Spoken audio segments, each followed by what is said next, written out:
Bonjour à toutes et à tous. Dans cette vidéo, je vais donc vous expliquer comment réaliser un courrier dans un forum et nous allons voir toutes les étapes de votre travail et toutes les choses qu'il faut que vous connaissiez pour réaliser un courrier dans un forum de qualité. Tout d'abord, nous allons voir quelles sont les grandes différences entre la lettre formelle, que vous connaissez certainement, et le courrier dans un forum. Les caractéristiques ne sont pas du tout les mêmes et il faut que vous les connaissiez. Ensuite, nous verrons comment définir un forum. Quand fait-on un forum? Pourquoi fait-on un forum? Dans quelles conditions fait-on un courrier dans un forum? Nous verrons la formule d'appel, puis la contextualisation. Nous verrons que le forum est un texte argumentatif et nous verrons quelles sont les caractéristiques de l'argumentation. Nous verrons comment développer la concession qui est un élément important de l'argumentation. Puis nous ferons la dernière partie qui est la partie solution, les connecteurs, l'éloquence, c'est-à-dire quelle rhétorique utiliser, quelle manière de s'exprimer utiliser dans un forum, les remerciements et l'ouverture de débat avec les autres lecteurs. Pour finir, je vous présenterai quelques sujets divers, non pas développés évidemment, mais juste des énoncés, des thèmes de sujets qui peuvent tomber. Et enfin, je vous présenterai les manuels que je vends et qui peuvent vous être utiles pour améliorer votre connaissance du courrier dans un forum.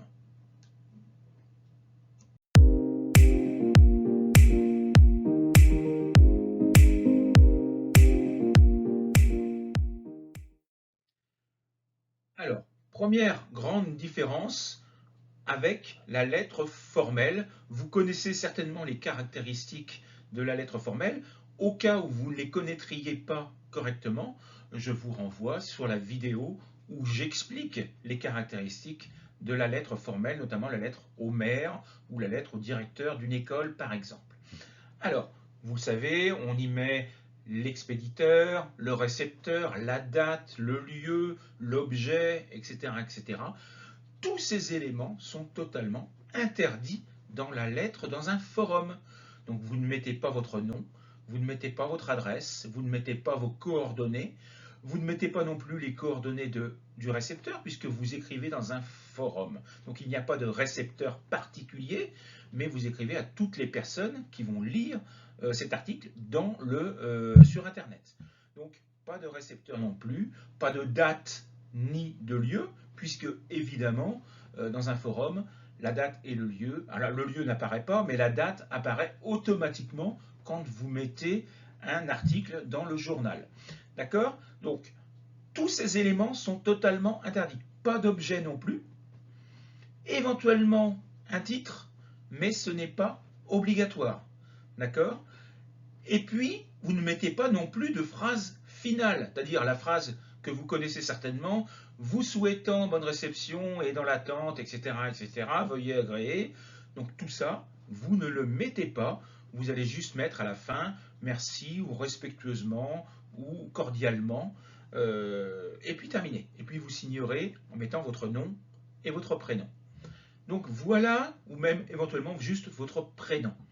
Voilà les grandes différences qu'il y a entre la lettre formelle et le courrier dans un forum. Bon, vous voyez des caractéristiques totalement opposées.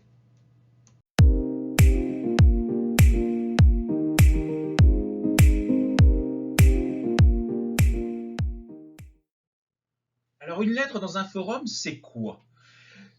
Un forum, c'est d'abord sur Internet.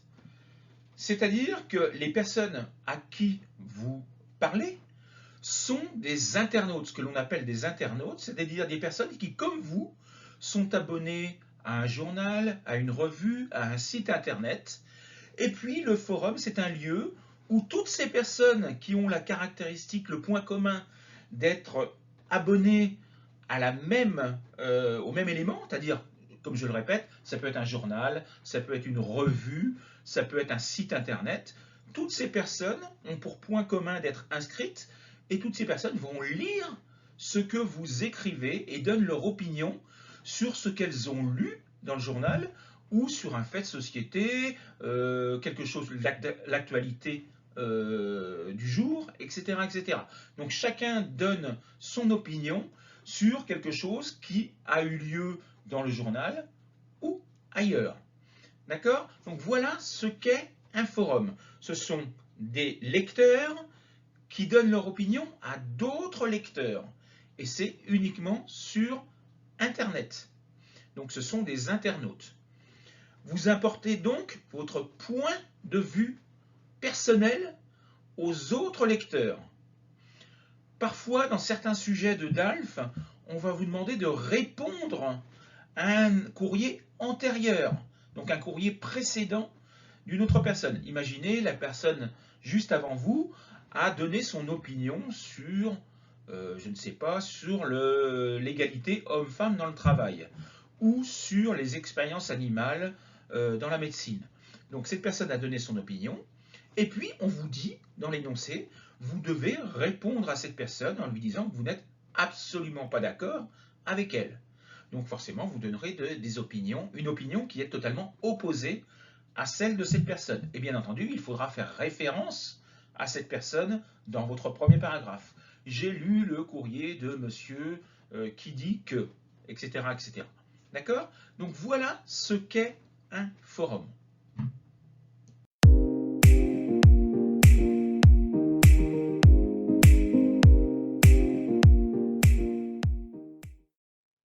Donc un forum, je le répète, c'est un endroit qui a pour point commun les lecteurs. Les lecteurs sont inscrits à ce journal, à cette revue, etc.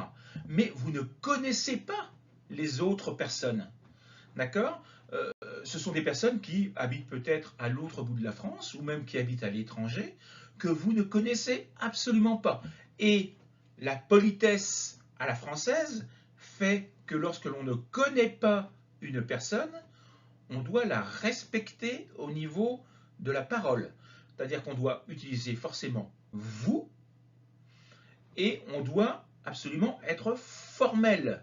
Donc, formalité, c'est quoi? Les questions formelles, le on interdit, les négations correctement exposées, c'est-à-dire ce n'est pas un discours oral, c'est un discours écrit. Donc, comme dans une lettre formelle, vous devez avoir une syntaxe totalement et un vocabulaire totalement formel. Donc, interdiction complète de les tutoyer. Au départ, vous allez dire bonjour. Il n'est pas question de dire salut. Salut les amis. Salut, c'est informel. On ne dit pas salut à quelqu'un qu'on ne connaît pas. Et les amis, ce ne sont pas vos amis. Ce sont des personnes que vous ne connaissez pas. Donc ce ne sont pas des amis. D'accord? Donc faites très attention à ça. Le salut les amis, par exemple, en début, est extrêmement préjudiciable pour votre note finale.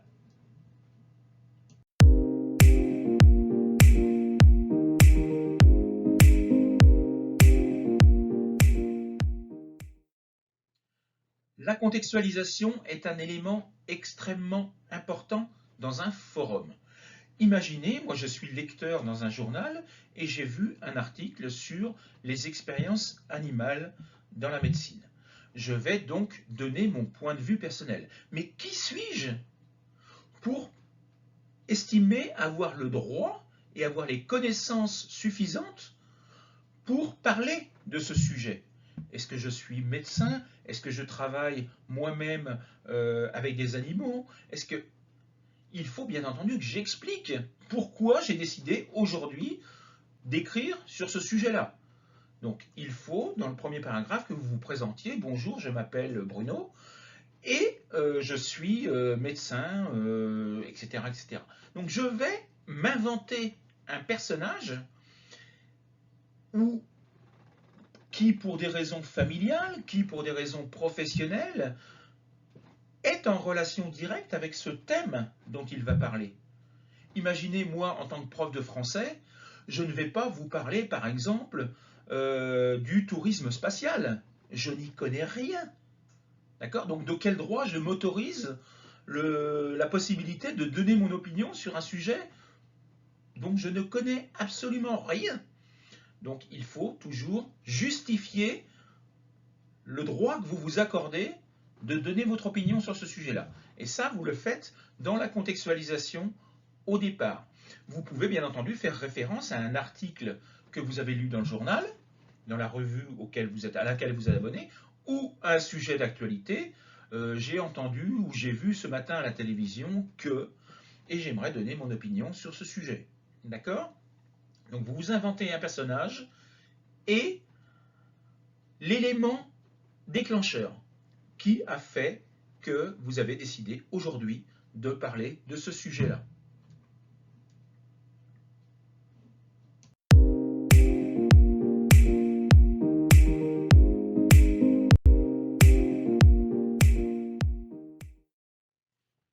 Donc je le répète, le forum est un texte argumentatif.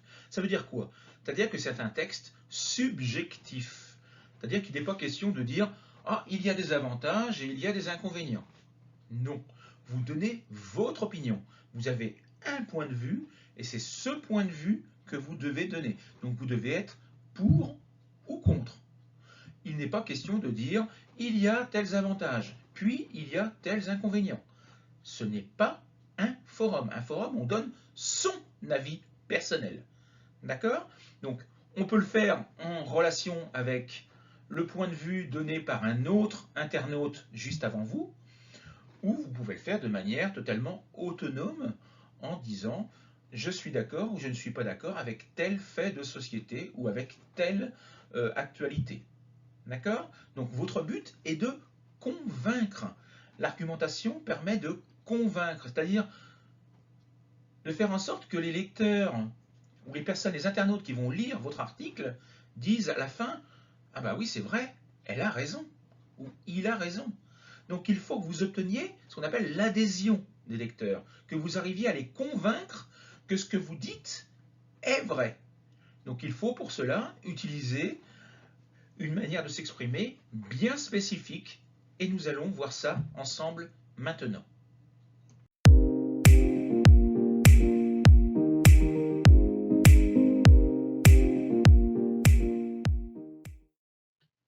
Alors la concession fait partie de ces éléments de rhétorique qui vous permettent de développer une argumentation. Concession, ça vient du verbe concéder. Concéder, c'est admettre quelque chose.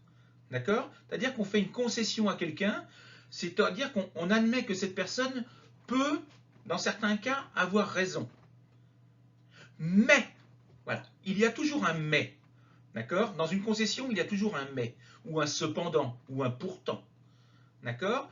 C'est-à-dire, je concède que ce que dit cette personne pourrait être compréhensible ou pourrait être acceptable, mais je ne suis pas d'accord avec elle parce que.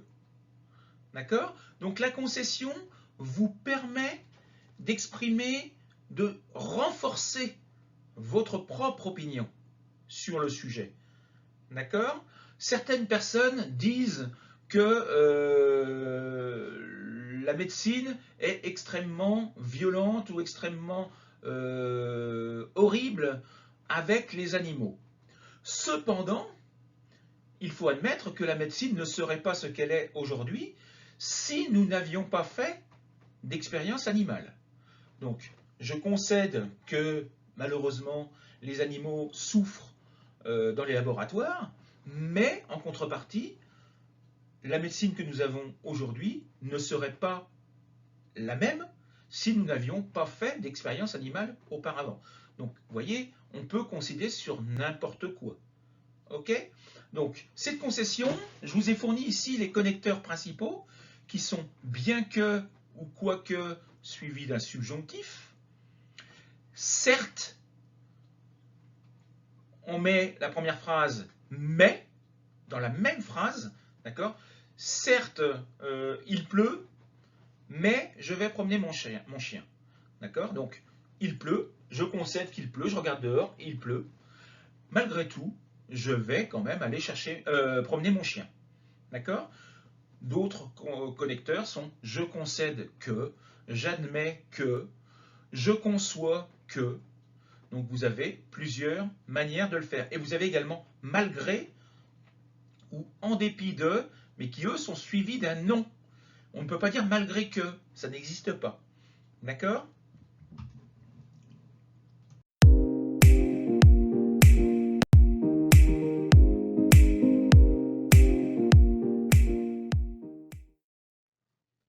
Alors, le français a beaucoup de défauts, c'est-à-dire qu'il est souvent très hypocrite, et la concession fait partie de cette hypocrisie, c'est-à-dire qu'on dit à la personne, oui, c'est vrai, vous avez peut-être raison, je comprends votre décision, je comprends votre manière de voir, mais, et là, on critique, on critique, on critique. Mais on a également des qualités, heureusement, c'est que on critique, mais on apporte toujours une solution. D'accord? C'est-à-dire qu'on propose toujours quelque chose pour améliorer la situation. Donc il faudra toujours que vous trouviez des solutions possibles pour améliorer la situation ou le problème ou le fait de société dont vous avez parlé. D'accord? Et ces solutions seront toujours proposées au conditionnel ou sous la forme de questions. Il faudrait que, suivi du subjonctif. Il serait indispensable que, suivi du subjonctif. Il serait nécessaire de ou que. Pourquoi ne pas mettre en place ou ne pas faire? Donc ça, c'est une question. D'accord? Question rhétorique. D'accord? Donc voilà les solutions que vous avez pour développer votre partie solution.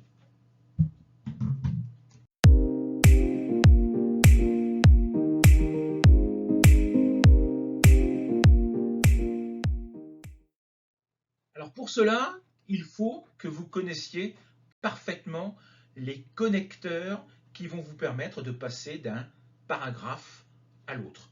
Les connecteurs qui vont vous permettre de passer des problèmes à la concession, c'est-à-dire il y a tel problème, je concède que l'on peut trouver éventuellement cette solution, mais je ne suis pas d'accord. Donc chaque paragraphe va être introduit par des connecteurs qui vont vous permettre de montrer au lecteur que vous passez réellement d'une idée à l'autre. D'accord? Donc attention, ces connecteurs, il y en a énormément en français. Vous n'avez pas besoin de tous les connaître. Il suffit d'en connaître 2 ou 3 dans chaque catégorie, 2 qui vont permettre d'exprimer le but, la concession, la condition, l'hypothèse, etc., etc. Donc pour chaque groupe, vous allez connaître 2 ou 3 connecteurs. Je vous en ai cité quelques-uns tout à l'heure pour la concession, bien que, quoique, etc. Certes, il y en a beaucoup dans chaque catégorie. Le but pour que, par exemple, ou afin que. Donc vous en connaissez certainement beaucoup. Mais le problème, c'est que chacun de ces connecteurs a des caractéristiques syntaxiques particulières. Nous avons vu par exemple que bien que est suivi d'un subjonctif, alors que malgré est suivi d'un non. Donc si vous construisez malgré comme bien que, ça va être une grosse erreur. Malgré que je sois, oh là là, très mauvais. D'accord? Donc il faut bien maîtriser la construction, la syntaxe des connecteurs, mais également leur sens. Par exemple, je vous ai donné ici, même si et bien que. Vous allez dans beaucoup de livres de grammaire voir que ces connecteurs sont considérés comme synonymes, c'est-à-dire qu'on peut mettre l'un à la place de l'autre. C'est totalement faux, parce que même si, quand vous avez si dans une phrase, ça exprime l'hypothèse. D'accord? Alors que bien que, nous l'avons vu tout à l'heure, exprime la concession. Donc, ils n'ont pas du tout le même sens. Si je dis, même s'il pleut, j'irai promener mon chien, ou bien qu'il pleuve, j'irai promener mon chien, le sens n'est pas du tout le même. Même s'il pleut, c'est une hypothèse, donc je ne sais pas s'il va pleuvoir. D'accord? Je n'ai aucune idée de savoir s'il va pleuvoir ou pas. Mais de toute façon, qu'il pleuve ou qu'il pleuve pas, j'irai promener mon chien. Donc ça, c'est même si. Bien qu'il pleuve, là c'est une concession, donc c'est la réalité. Il pleut. D'accord? Bien qu'il pleuve, j'irai promener mon chien. Donc vous voyez que dans le premier, c'est une hypothèse. On n'est absolument pas certain de ce qui va se passer. Dans le deuxième, on est absolument sûr de ce qui va se passer. Donc le sens n'est pas du tout le même. Et puis, je vous l'ai dit tout à l'heure, la construction n'est pas la même non plus. Bien qu'il pleuve, c'est la même chose que malgré la pluie. Mais vous devez être capable de passer du verbe au nom. Donc, en conclusion, n'utilisez des connecteurs que si vous les maîtrisez parfaitement, que vous maîtrisez la syntaxe, c'est-à-dire le temps que vous devez utiliser derrière, ou le mot que vous devez utiliser derrière, et puis le sens. D'accord? Beaucoup d'entre vous utilisez pourtant dans un sens qui n'est pas le bon. Pourtant, c'est cependant, c'est synonyme de cependant ou de bien que. D'accord? Donc, il faut faire très attention à ça. Je vous précise que, j'en reparlerai tout à l'heure à la fin de la vidéo, je vais proposer dans les prochains mois un petit manuel sur justement les connecteurs avec des explications théoriques, mais également des exercices corrigés qui vous permettront de passer d'un connecteur à l'autre.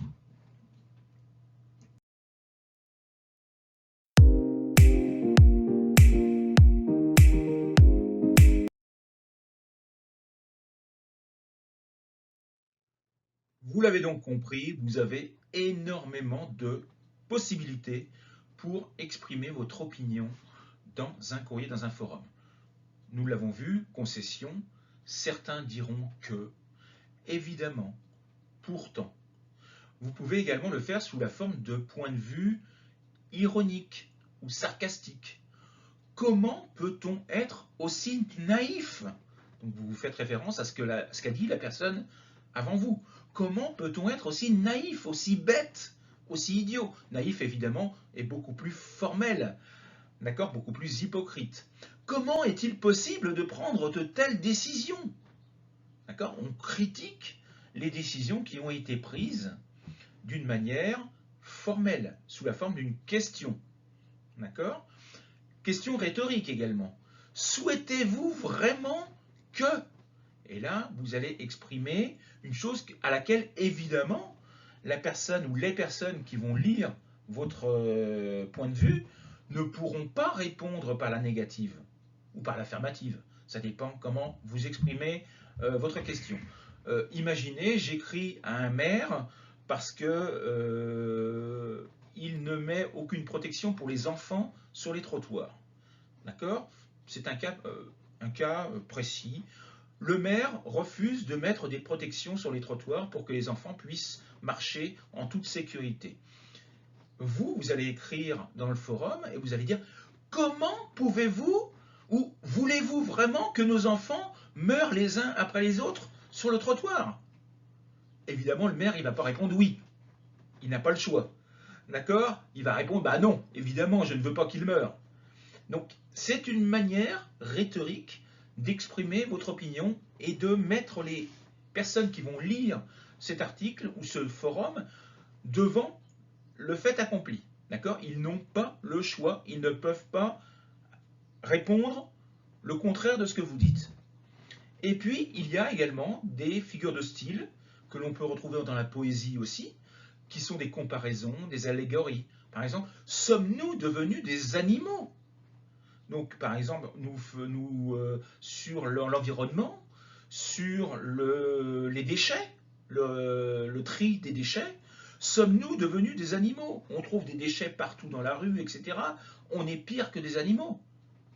Donc, là encore, ce sont des formulations que vous pouvez utiliser dans les forums.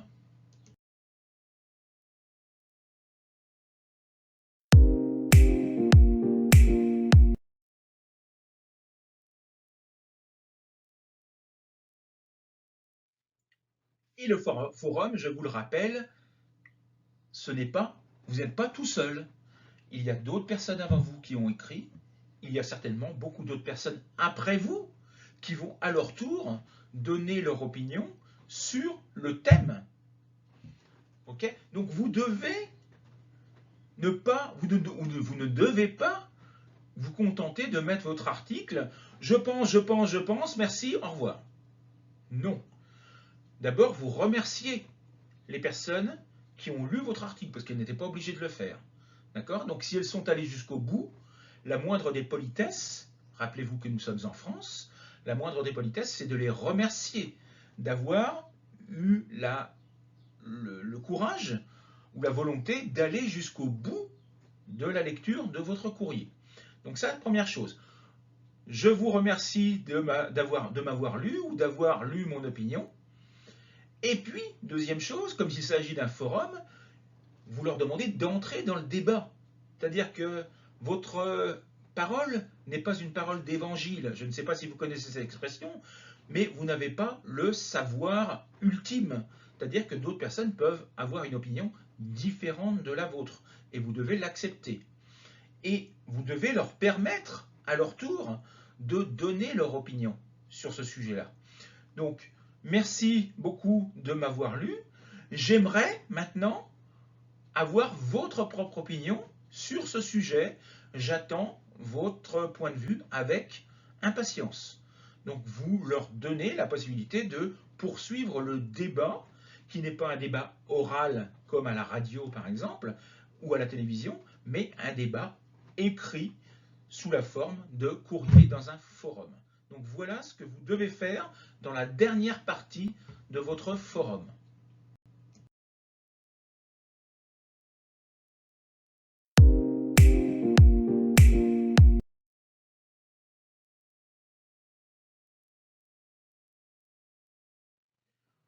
Voyons ensemble quelques exemples de sujets qui pourraient tomber avec un énoncé qui vous demande de développer un courrier dans un forum.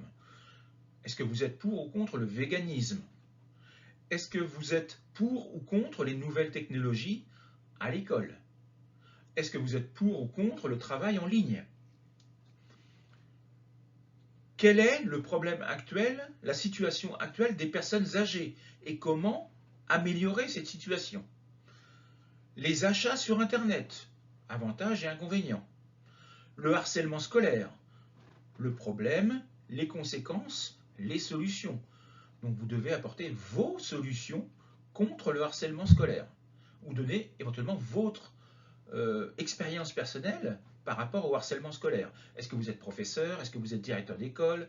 Est-ce que vous êtes psychologue? Est-ce que vous êtes mère d'élève, tout simplement? Ou est-ce que vous êtes un élève qui a été lui-même harcelé, tout simplement? Donc vous devez là encore contextualiser. Les méthodologies éducatives. Est-ce que les méthodologies actuelles sont adaptées à la situation dans l'enseignement en France? Oui ou non? Le bien-être animal. L'État-providence ou pas? Est-ce que l'État doit aider systématiquement tous les citoyens? Ou est-ce que les citoyens doivent prendre leurs responsabilités, comme ça se passe dans d'autres pays? D'accord? Donc, plein de questions, il y en a beaucoup d'autres évidemment, qui peuvent faire vous être demandées. Comment vous l'expliquer? C'est-à-dire, on peut vous demander de développer un courrier dans un forum sur un thème comme tous ceux que je viens de vous proposer.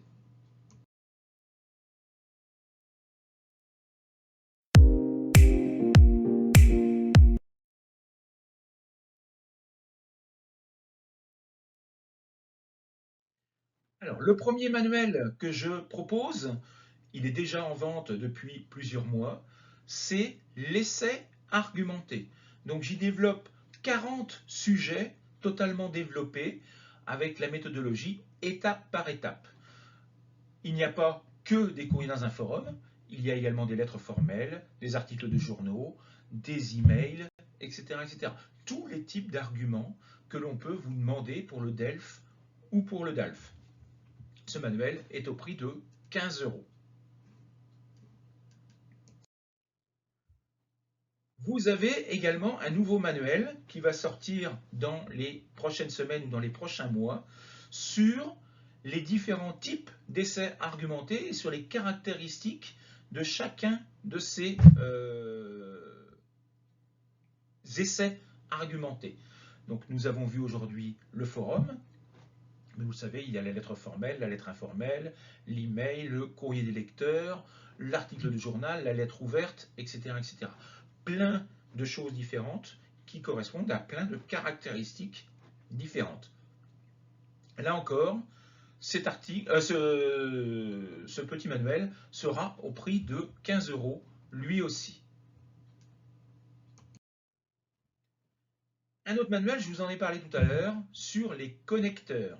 Donc je vous ferai une liste de tous les connecteurs par catégorie, but, cause, conséquence, etc.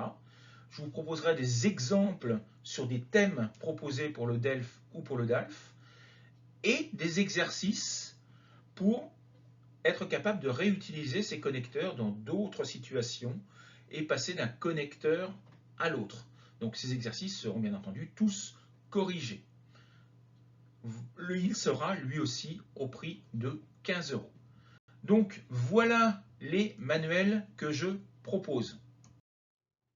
Si vous souhaitez me contacter, je vous fournis ici toutes mes coordonnées, mon WhatsApp, mon mail, la chaîne YouTube où vous trouverez presque 600 vidéos disponibles et ma page Facebook. Donc, je vous remercie, je vous souhaite une bonne journée et à bientôt. Au revoir.